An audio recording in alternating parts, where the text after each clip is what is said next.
سڵاوتان لێبێت. من وسام ئەحمەدم. ئەمڕۆ پێداچوونەوەیەکی بێسپۆیل بۆ فیلمی سفرنۆ دەکەین. وەک بەشێکتان ئاگادارن 4/3/2021 واتە 3 ڕۆژ بەر لە ئێستا کە ئەو ڤیدیۆی لێ تۆمار دەکەم 3 ڕۆژە فیلمی سفرنۆ لە سینەماکانی کوردستان لە بەشێک لە سینەماکان پەخش دەکرێت و بڕیاریشە لە داهاتوودا لە بەشێکی تری سینەماکان و کوردستان بەگشتی و تەنانەت لە دەرەوەش پەخش بکرێت. ڕۆژێک بەر لە نمایشە گشتیەکە واتە 3/3 نمایشێکی تایبەتی فیلمەکە کرا. منیش یەکێک بووم لەوانەی کە بۆ نمایشەکە بانگش کرابووم. لێرەشەوە سوپاسی کۆمپانیای کام پرۆدەکشن دەکەم بۆ بانگشتنامەکەیان. لەوێ بۆ یەکەمین جار و بە شێوازی تایبەت فیلمەکە پەخش کرا. پێشتر چەند بابەتێک لەبارەی فیلمەکە ئاشکرا کرابوون، لەوانە چیرۆکی فیلمەکە کە باس لە ئەفسەرێک دەکات کە بەهۆی کارەکەیەوە لە خانەوادەکەیدا دەبڕێت. لە هەمان کاتدا دکتۆریش لەلایەکی تر لەگەڵ باندێکی بازرگانی کردن بە جەستەی مرۆڤەوە دەستی تێکەڵ کردووە و کاری بازرگانیکردن بە جەستەی مرۆڤ ئەنجام دەدەن. فیلمەکە قەرار بوو لە ساڵی 2020 پەخش بکرێت، بەڵام بە خۆتان دەزان لەبەر بارودۆخی کۆڕۆنا و هاتنی کۆڤید-19 فیلمەکە دواخرا. ئەوە بوو لە مانجی 3 ئەمساڵ بڕیاردرا کە فیلمەکە پەخش بکرێت. پێشتری زانیبوومان کە ئەمە دەبێت بە یەکەم فیلمی فریلەر و میستری و کرایم واتە هەزبزوێن و نهێنی ئامێز و تاوانکاری کە فیلمێکی کوردی بێت و ئەو ژانرانە لە خۆی بگرێت. هەر ئەمەش بێچێک لە هۆکارەکان کە وای کرد من خۆم زۆر پەرۆژم تاکو فیلمەکە ببینم، بە تایبەت کە ئەو ژانرانە ژانری دڵخوازی من و لە هەمان کاتدا بۆ یەکەمین جاریشە وەکو کورد فیلمێکی ئاوە بەرهەم دەهێنرێت. طبعا دەرهێنەری فیلمەکەش بریتە لە بەختیار فەتاح کە بەڕاستی لەڕێ ئەم فیلمە سەلماندی کە بەڕاستی دەرهێنەرێکی ناوازە و پێشکەوتووە. لە هەمان کاتدا ئەکتەر و کاستی سەرەکی فیلمەکەش چەند ئەکتەرێکی زۆر بەناوبانجی کورد بوون، لەوانە شوان عەتوف، ماهیر حەسەن، چریکە عەبەڕەش، ژاڵە ڕەسوول و چەندان ئەکتەری تر کە لە داهاتوودا لە ڤیدیۆکە باسییان زیاتر لێوە دەکەم. با ئەوەندە بەس بێت لەبارەی ئەو زانیارانی کە پێشتر لەبارەی فیلمەکە زانی بوومان. ئەگەر حەز دەکەن ئەو زانیاریان زیاتر بزانن کە بزانن کاستەکە چێە یاخود ترێلەرەکە ببینن کە چۆن شیکردنەوەی بۆ دەکرێت پێش ئەوەی سەیری فیلمەکە بکەن. پێشتر هەر لە یوتیوبی خۆم ڤیدیۆیەکم کردووە، لینکەکەشم لە خوارەوە داناوە، دەتوان بچن لەو لینکە سەیر بکەن. هەم شیکردنەوەم بۆ ترێلەرەکە کردووە، هەمیش بەگشتی باسم لەو زانیاریانە کردووە کە سەرەتا لەبارەی فیلمەکەوە پێماندرا. ئێستا بە باس لە خاڵە ئەرێنی و نەرێنیەکانی ئەم فیلمە بکەین. با سەرەتاش لە پرۆدەکشن و بەرهەمهێنانەوە دەست پێ بکەین. لەویشەوە سینەماتۆگرافی. دەتوانم بڵێم سینەماتۆگرافی سفرنۆ تا ئێستا جوانترین و باشترین سینەماتۆگرافیە کە لە فیلمەکاندا پێشکەشمان کراوە. پێشتر چەندان فیلمی کوردیمان بینیوە، لەوانە بێکەس، پەیکەری دڵ کە ئەویش بەم دوایانە هات یان کیسەڵەکانیش دەفرن و چەندان بەرهەمی ترکە سینەماتۆگرافی باشیان بۆ کراوە، بەڵام پێم وانە هیچیان بگەن بەوەی سفرنۆ. بەڕاستی سینەماتۆگرافیەکەی زۆر نایاب بوو، زۆر بەدیقە بوو، زۆر جوان فۆکەسی دەخستە سەر کارەکتەرەکان، فۆکەسی دەخستە سەر ئاکشن و ڕووداوەکان. بۆ من ئەگەر حاڵاتێک ئاکشنی تێدا بوو، حاڵاتێک ئەگەر ڕووداوێک ڕوویدا بە، فۆکسەکە تەرکیزەکە زیاتر لەسەر ئەو ڕووداوە بوو. لەلایەشتر کەلەر و VFX و لایتینگ زۆر نایبوون بە هەمان شێوە. ئەگەر سەیری کەلەرەکە بکەین هەر لە سەرەتا تا کۆتایی فیلمەکە ڕەنگێکی وای هەیە کە تا ئاستێک بڵێم هەزبزوێنە و لە هەمان کاتدا نهێنی ئامێزە. ینی ئەگەر سەیری فیلمە نهێنی ئامێزەکان بکەیت دەزانی کە تۆزێک تاریکە، تۆزێک تاریکی پێوە دیارە، وات لێ دەکات زیاتر بکەویتە ناو ڕووداوەکان.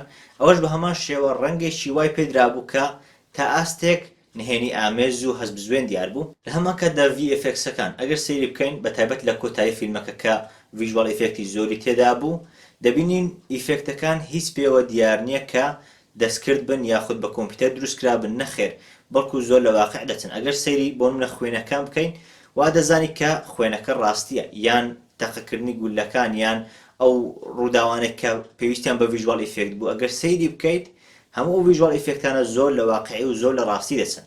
ئەمەش دووبارە شتێکی نایاب بوو. هەروەها ڕووناچی یەکێک بوو لەو شتانێک کە لەبارەی فیلمەکە زۆر سەرسامی کردم. یعنی ڕاستە کەلەر و ڤیژوال ئیفێکتەکان زۆر کاریگەریان هەبوو. ئەو شوێنانەی ڕووناچی بەکارهاتوو، بۆ نمونە حاڵەتی هەڵاتن لەناو خەندەقەکە یان ژێر زەمینەکە یان شەڕەکەی کۆتایی.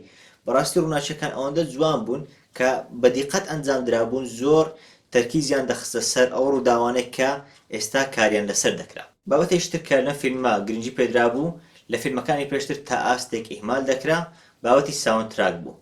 بەڕاستی لەم فیلمە شتێکی زۆر نایب ئەنجام درابوو. ساوندتراکان زۆر جوان لەگەڵ حاڵەتەکان دەگونجان. حاڵەتی تێدا بوو بۆ نمونە حاڵەتی هێمن بوو، ساوندتراکێکی هێمن دانرا بوو. حاڵەت تێدا بوو ئەکشن بوو، ساوندتراکێکی ئەکشن و هەزبزوێن و بەهێز تێدا بوو. بەگشتی ساوندتراک و مۆسیقاکان زۆر جوان لەگەڵ ڕووداوەکان دەگونجان، لە هەمان کاتدا زۆر جوان لەگەڵ کاراکتەرەکانیش دەگونجان کە لەو ڕووداوانە و یاخود لەو سینە بەشدارن. نامەوێت سپۆیل بکەم، بەڵام ئەگەر ئەو ساتێک کە هەردوو کارکتەری کچەکە بۆ یەکەم جار بە دەرکەوتن لە فیلمەکە بینە بەرچاومان، دەبینین لەوێ گۆرانێک پێکراوە کە گۆرانێکە زۆر جوان لەگەڵ کارکتەر و لەگەڵ هەستی ئەو کچانە دەگونجێت، لەگەڵ شێواز و ڕەفتاری ئەو کچانە زۆر جوان دەگونجێت. بابەتێشتر هەر لەبارەی پرۆدەکشن و بەرهەمهێنانەوە بەکارهێنانی هەندێک کەرەستە بوو کە کەم وایە لە فیلمەکان بەکاربێن، بە تایبەتیش فیلمە کوردیەکان پێم وابێ زۆر کەم بینراون. ئەوانش بۆ نمونە چەک، شێوازی بەکارهێنانی چەکێکی پرۆفشناڵ، و بۆ نمونە کۆپتەر، هەلیکۆپتەر بەڕاستی زۆر جوان بەکار هات بوو، یان ئەو ماتۆڕانەی لەناو ئاو کاریان پێ دەکرا، یان هەر بابەتێشتر کە لە فیلمە پرۆفشناڵەکان زیاتر بەکاردێن، یعنی زۆر بە جوانی لێرە بەکار هات بوون. شێوازی تەسویرکردنی کۆپتەرەکە، شێوازی تەسویرکردنی ڕاوەدوونانەکە، ئەو کەرەستانێک کە بەکار هات بوون، یان نەکتەنها لەوێ تەنانەت لە ژووری ئەمەلیاتەکانیش کە ئەو کەرەستانی لێدانرا بوون، کەرەستەی پرۆفشناڵانە بوون، زۆر جوان پیشاندرا بوون، زۆر جوان دانرا بوون لەناو ئەم سینە. ئەمە لەبارەی پرۆدەکشن هەرچەندە لەبارەی باز بکەم بەڕاستی کەمە، لەبەر ئەوەی پرۆدەکشنەکە زۆر نایاب بوو. با باس لە چیرۆک و ستۆریەکەی بکەین. یەکەم شت وەک باسم کرد، ژانری سەرەکی ئەم فیلمە بریتیە لە تھریلەر، واتە هەست بزوێن. ئەمەش شتێکی زۆر نایاب بوو لەبارەی فیلمەکە، لەبەر ئەوەی هەم جەریئانە بوو، هەم بوێرانە بوو کە ژانرێکی وە بۆ یەکەم جار بینتە ناو کوردستان، هەمیش ژانرێکی سەرنجڕاکێش بوو کە وای کرد فیلمەکە دووقات و سێقات هەم بەچێشتر بێت، هەمیش نایابتر بێت و جوانتر بەدەر بکەوێت. ئەمە خاڵێک بوو کە هەموو ئەو خاڵانی پێشتر باسم کرد، و ئەو خاڵانش کە داهاتوو باسییان دەکەم، ئەگەر ئەم خاڵە ژانری فیلمەکە سەرکەوتوو نەبووە یاخود ژانرێکی پێشکەوتوو نەبووایە، پێم وابێ زۆر لە فیلمەکە کەم دەکردەوە. بەڵام ئەم ژانرە، هەڵبژاردننی ئەم ژانرە و جێبەجێکردنەکەی بەڕاستی شتێکی نایاب بوو. هەر ئەمە شوای کردووە کە فیلمەکە سەرکەوتنێکی باشی بەدەستهێناوە، لە داهاتووش دڵنیام و هیوادارم کە سەرکەوتنێکی مەزن بەدەست بێنێت. خاڵی دووەم لەبارەی چیرۆکەکە پەیامەکەیەتی کە پەیامێکی زۆر جوانە. تەمەن ئەگەر ببینین دووسێ بابەت باس لێوە کراون لە فیلمەکە، نامەوێت سپۆیلی بکەم، بەڵام بابەتی سەرەکی فیلمەکە بریتیە لە بازرگانیکردن بە ئەندامەکانی جەستەی مرۆڤ و خراپیەکانی. ئەمەش بابەتێک کە ڕاستە لەوانەیە کەم بێت یان لەوانەیە کەم ببینرێت، بەڵام کە بابەتێکی ئاوا بروژین، بابەتێک کە ڕوودەدات بەڵام نادیارە، بەڕاستی شتێکی بوێرانەیە، و گەیاندنی ئەو بابەتەش دووبارە بە هەمان شێوەی ژانرەکە زۆر بە جوانی گەیەنرا بوو، زۆر بە جوانی پەیامەکەی پیشاندرا بوو. خاڵیشتر لەبارەی چیرۆکەکە تویست و گۆڕانکاری ڕووداوەکان بوو. تەبعاً من تا ئێستا لە فیلمە کوردیەکان دەتوان بڵێم هەرگیز نەمدیوە کە ڕووداوێک ڕوودەدات تۆ پێشبینی ڕووداوەکانی داهاتوو نەکەیت. یعنی زۆر جار سەیری فیلمێک دەکەیت، دەبینی ڕووداوەکان تۆ پێش ئەوەی ڕووداوەکە ڕوودات دەزانی چی ڕوودەدات. بە تایبەتیش لە فیلمە کوردیەکان ئەمەم زۆر پێشبینی دەکرد و ئەمەم زۆر بەبەرچاو دەکەوت. بەڵام لەم فیلمە بەڕاستی زۆر دڵخۆش بووم کە زۆر شوێنی تێدا بوو شتەکان تەوەقوع نەدەکرد. ڕووداوەکان کە ڕوویان دەدا تەوەقوعی ئەو ڕووداوانە نەدەکرد، پێشبینی نەدەکردن کە ڕوودەن. ئەمەش زیاتر جۆش و خڕۆشی بە فیلمەکەدا بوو، وای کردبوو کە زیاتر حەماسەت بە ڕووداوەکان بدات و لە هەمان کاتدا زیاتر بکەوێتە بەردەست. خاڵیشتر لەبارەی چیرۆکەکە ڕوودانی ڕووداوی زۆر بوو. تەبعاً لەلایەک دەبینین ئەفسەرەکە کێشەی خۆی هەیە، کێشەی لەگەڵ خانەوادەی خۆی هەیە، دکتۆرەکە کێشەی لەگەڵ خانەوادەی خۆی هەیە، کێشەی لەگەڵ گروپەکە هەیە، کێشەی لەگەڵ خودی خۆی هەیە. لە هەمان کاتدا جانۆ کە کارکتەرێکە ئەویش کێشەیەکی هەیە، بەتایبەت لە کۆتاییەکەیدا بە دەردەکەوێت. یعنی دەبینی زۆر ڕوودا و تێکەڵ کراون لە هەمان کاتدا بێکەوە بەستراونەتەوە. یان کارکتەری سارە بە هەمان شێوە، یان هەر کارکتەرێک کە لە فیلمەکە باسی لێوە دەکرا، دەمان بینی کە باگراوند ستۆریەشتکەشی هەیە، بەستراوەتەوە بەو ڕووداوە سەرەکیەی کە ئەو کاری لەسەر دەکات. ئەمەش زۆر جوان بوو کە چەند ڕووداوێک تێکەڵ کرابوون، نەک ڕووداوەکان هەمویان لە دەوری یەک دوو ڕووداوی سەرەکی بخورێتەوە و تەواو باس لەوە یەک دوو ڕووداوە بکات. نەخێر، زۆر بابەت تێکەڵ کرابوون و زۆر بە جوانی گەیەنرابوون و بەیەکەوە بەسترابوونەوە لە کۆتاییدا چارەسەر و ڕووداوەکانی کۆتایی زۆر بە جوانی هەمویانی شی دەکردەوە و هەمووی لێک دەداوە. ئەگەر بین باس لە ئەکتەرەکان بکەین، بەڕاستی دووبارە یەکێک لە خاڵە هەرە بەهێزەکانی ئەم فیلمە بریتی بوو لە ڕۆڵجێڕانێکی ناوازە. بەڕاستی ئەمە گۆڕانکاریش زۆر گەورە بوو لە چاو فیلمەکانی ڕابردوو. من تەنانەت پەیکەری دڵیشم بینی، بێکەسیشم بینی، دەتوانم بڵێم ئەو ئەکتینگ و ئەو ڕۆڵجێڕانەی لەم فیلمە لە فیلمی سفرنۆ بینیمان لە هیچ فیلمێکی کوردی پێشتر نەبینراوە.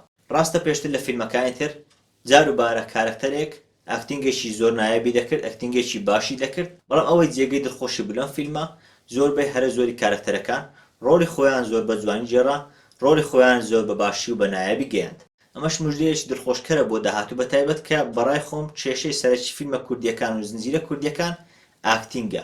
یعنی ئەگەر چەند چیرۆکەکە بەهێز بێت ئەگەر چەند ڕووداوەکانی بە جوانی تەسویر کرابن و پرۆدەکشنەکەی بە جوانی بۆ کرابێت بەڵام لەبەر ئەوەی ئاکتینگەکە باش نەبووە زۆر جار هەبووە چیرۆکەکە بە جوانی نەگەێنراوە یاخود فیلمەکە حەقی خۆی پێنەدراوە کە شایەنێتی بەڵام لەم فیلمە لەبەر ئەوەی ئاکتینگ و ڕۆڵجێڕانەکە زۆر نایاب و جوان بوو جێگای خۆیان لە دڵی بینەر کردەوە و هیوادارم لە داهاتووشدا ئاکتینگ و ڕۆڵجێڕانی نایابتر ببینی لەو ئاکتینگانەش دوو ئاکتینگ بەڕای من زۆر نایاب بوون دوو ڕۆڵجێڕان زۆر نایاب بوون کە تا ئاستێک لە ئاستی هۆلیوودیدا بوون ئەویش هەر یەکە لە ماهر حەسەن و چریکە ئەبەڕەش ئەو ساتێ هەردووچیان بە یەکەوە دانیشتون بۆ یەکەم جار ئەو دوو کارکتەر یەکتر دەبینن یەکێک بوو لە باشترین سینەکان کە لە مێژووی فیلم و زنجیرە کوردیەکان بینی بێتم ئەگەر باشترین نەبێت یعنی شێوازی ئاکتینگەکەیان ئەوەندە واقعی پێوە دیار بوو ئەوەندە ڕاستی پێوە دیار بوو دەتگوت ئەوان لە بەردەم کامێرا ئەو شتە ناکەن لە بەردەم کامێرا ئەو ئاکتینگ و ئەو ڕۆڵجێڕانە ناکەن بەڵکو بەڕاستی ئەوانە کچ و باوکن کە بەیەکەوە گفتوگویەک دەکەن کە بەڕاستی کاریان تێدەکات ئەمە شوای کرد کە کار لە بینەر بکات من یەک بخۆم بەڕاستی زۆر بەو سینە زۆر بەو حاڵەتە کاریگەر بوو و بەگشتیش ڕۆڵجێڕانی ئەو دووە وەک گوتیشم ڕۆڵجێڕانی ئەوانی تریش بەڕاستی زۆر نایاب بوو دەستخۆشیان لێ دەکەم هیوادارم بەردەوام بن و هیوادارم شتی ناوازەتر پێشکەشکەن هەندێک خاڵی تری پۆزتیڤ لەبارەی فیلمەکە بەگشتی هەمومان دەزانین فیلمە کوردیەکان کە باسییان لێوە دەکەین دەیان بەستینەوە بە فیلمە تورکیەکان و سینەمای تورکی ئەم فیلمە دووبارە دڵخۆشکەری پێداین و دڵخۆشکردین کە لەو زۆنە یاخود لەو سندوقەی فیلمە تورکیەکان هاتە دەر هەر هەمان ئەو ڕووداوان نەبوون کە لە فیلمە تورکیەکان دەیبینین یاخود شێوازی پێشکەشکردنی فیلمەکە زۆر لە فیلمە تورکیەکان دەسوو لەبەرەوەی من خۆم واقعانە برێم و ڕازگویانە بڵێم سینەمای تورکیم زۆر بەدڵ نییە ڕاستە شتی نایابیش تێدایە بەڵام بەگشتی سینەمایەکی زۆر بەهێز نییە کوردیش زۆر جار لاسایی سینەمای تورکی دەکردەوە بەڵام ئەم فیلمە تەواو لەو سندوق و لەو زۆنە هاتبووە دەر و جۆرە شتێکی نوێی پێشکەشکردین کە زیاتر لە سینەمای هۆلیوودی و سینەما کۆریەکان دەچوو بە تایبەتیش ئەوەی کە حاڵەتی نەخوازراوی زۆری تێدا نەبوو زۆر جار ئێمە لە فیلمەکان دەمان بینی فیلم هەبوو سەعات و نیوێک بوو بەڵام لەو سەعات و نیوە لانێکەم نیو سەعاتی بابەتی زیادی تێدا بوو کە هیچ پێویست نەبوون و هیچ گرنگێکیان بۆ چیرۆکەکە نەبوو بەڵام لەم فیلمە دەتوانم بڵێم تەنانەت 5 دقەش تێدا نەبوو کە بڵێن وڵاهی ئەو 5 دقەیە زیادە بوو بۆ فیلمەکە یاخود ئەو 5 دقەیە دەکرا هەرتەیدا نەبێت هیچ لە چیرۆکەکە ناگۆڕێت نەخێر تەنانەت لە یەکەم ساتی دەستپێکردنی فیلمەکە تا کۆتاییەکەی پێم وابێ گشت خولەکەکان و گشت چرکەکان کاریگەریان هەبوو بەسەر چیرۆش فیلمەکە و کاریگەریان هەبوو بەسەر ڕووداوەکان ئەمەش دووبارە شتێکی زۆر نایاب بوو لەبارەی ئەم فیلمە بۆیشە دووبارە دەستخۆشیانە دەکەم هیوادارم فیلمەکانی داهاتووش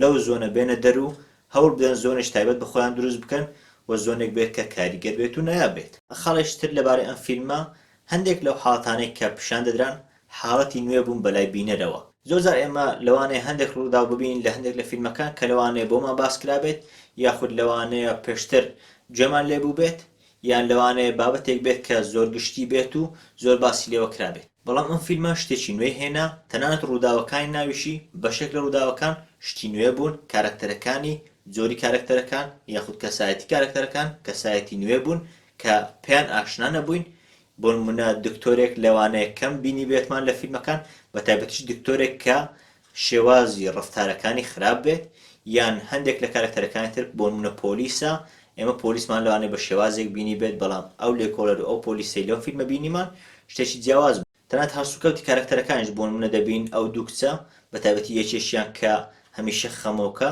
ئەوەی تریشیان بەعکسەوە هەمیشە دڵخۆشە دەبینین لە بەرامبەر ئەو دڵخۆشیە ڕیاکشنیان چۆنە یەکێک هەمیشە خەریکی ئاهەنگ و ئاهەنگ جێڕانە ئەوەی تر هەمیشە خەریکی جگەرەکێشان و خواردنەوەیە ینی پیشاندانی ئەو ڕووداوانە پیشان دەدات کە لە واقعی کوردیشدا ئەم شتانە هەن بەڵام باسییان لێوە ناکرێ ئەوان شتێکی نوێیان هێنا ناو سینەما و لەڕی سینەماوە پیشانیان دا کە ئەو شتە لە ناو کۆمەڵگەی کوردیشدا هەیە ئەمەش دەبەسترێتەوە بە خاڵی سێم کە کاستێکی کوردی و ئینڤایرۆمێنتێکی یاخود دەوروبەرێکی کوردی بوو لە فیلمەکە بەدیکرا تەمان ئەوەی زۆر جێ دڵخۆشی ئەوەیە کە کاستی فیلمەکە بەگشتی هەمویان کوردن ئەوانی کاریان لەسەر فیلمەکە کردووە چ لە پرۆدەکشن و بەرهەمێنان چ لە ئاکتینگ و ڕۆڵجێڕان تەنانەت لە چیرۆکەشدا کە لە سەرەتاوە چیرۆکەی داڕژراوە هەمویان کورد بوون ئەمەش جێگای شەنازی و دڵخۆشیە تەنانەت ئینڤایرۆمێنت و دەوروبەرەکەشی کوردەواری پێوە دیارە کە ڕووداوەکان لە کوردستان تەسویر کراون ئەو شوێنانەی هەن لەگەڵ کوردستان دەگونجێن. ئەمەش دووبارە جێگای دڵخۆشی بوو لەبارەی فیلمەکە. دوای خاڵی ئەرێنی لەبارەی فیلمەکە کۆتاییەکەیەتی. ئەمە زۆر جار چ فیلمە بیانیەکان چ فیلمە کوردیەکان دەبینین، یان ئەوە تا کۆتاییەکەی قایلکرد نییە بەدڵی بینەر نییە، یان ئەوە تا دەبین لە کۆتاییەکەیدا پاڵاوانەکە سەر دەکەوێت و دژمنەکەش تیا دەچێت.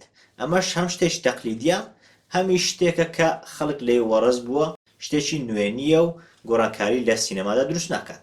بەڵام ئەوەی دڵخۆشکەر بوو لەبارەی ئەم فیلمە هەم کۆتاییەکی قایلکرد بوو، هەمیش دەبینی کە پاڵەوان و دژمنەکان وەکو ئەوە نەبوو کە پاڵەوانەکە تەواو سەر بکەوێت و دژمنەکە تیا بچێت. نەخێر، نامەوێت لێتان سپۆیلەر بکەم، بەڵام شێوازی کۆتایی هاتنەکەی هەم وای کرد بینەر پێی قایل بێت، هەمیش وای کرد شتێکی دووبارە نەبێت و پێشتر لە سینەمادا کەم بینی بێتمان بە تایبەت لە سینەمای کوردی. طبعاً لەگەڵ ئەو هەموو پێهەڵدانە و لەگەڵ ئەو هەموو خاڵە بەهێزانەش کە بەڕاستی شایەنێتی، چەند خاڵێکی لاوازیش هەبوون بە باسییان لێەوە بکەین.